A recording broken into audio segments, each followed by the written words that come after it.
பிரியமானவர்களே, கர்த்தராகிய இயேசு கிறிஸ்துவின் நாமத்தினாலே உங்களை அன்போடு வாழ்த்துகிறேன். இந்த நாளிலும் தியானத்திற்காக 1 சாமுவேல் 1 அவள் போய் மனங்கசந்து மிகவும் அழுது கர்த்தரை நோக்கி விண்ணப்பம் பண்ணி, சேனைகளின் கர்த்தாவே, தேவரீர் உம்முடைய அடியாளின் சிறுமையை கண்ணோக்கி பார்த்து உம்முடைய அடியாளை மறவாமல் நினைத்தருளி. அருமையான அன்னாள் தேவ சமூகத்துல மனங்கசந்து அழுதாள். எதற்காக? தன்னுடைய வாழ்க்கையிலே ஒரு குறை, அது தீராத ஒரு குறை, தன்னிடத்தில் உள்ள ஒரு குறை. இது மற்றவர்களிடத்துல இல்லை, தன்னிடத்தில் இருக்கிற ஒரு குறை.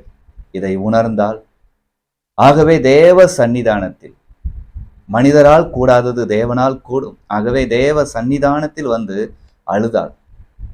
என்னை எல்லாரும் பேசுகிறார்களே என்று அளவில்லை, என்னுடைய சூழ்நிலை இப்படிப்பட்டதா இருக்கிறதே என்று சொல்லி அழுதாள்.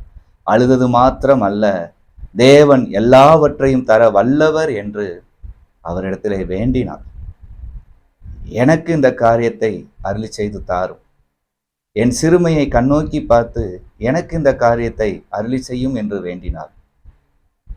அன்பானவர்களே, நீங்க தேவ சமூகத்துல எவ்வாறு வேண்டிக் கொள்கிறீங்க? உங்களுடைய கண்ணீர் எப்படிப்பட்டதா இருக்கிறது என்று நினைத்து பாருங்க.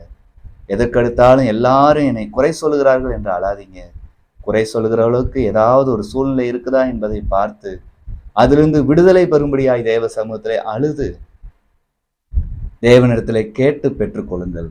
கர்த்தர் எல்லாவற்றையும் அருளி செய்ய வல்லவராய் இருக்கிறார். கர்த்தர் தாமே உங்களை ஆசீர்வதிப்பாராக. ஆமென்.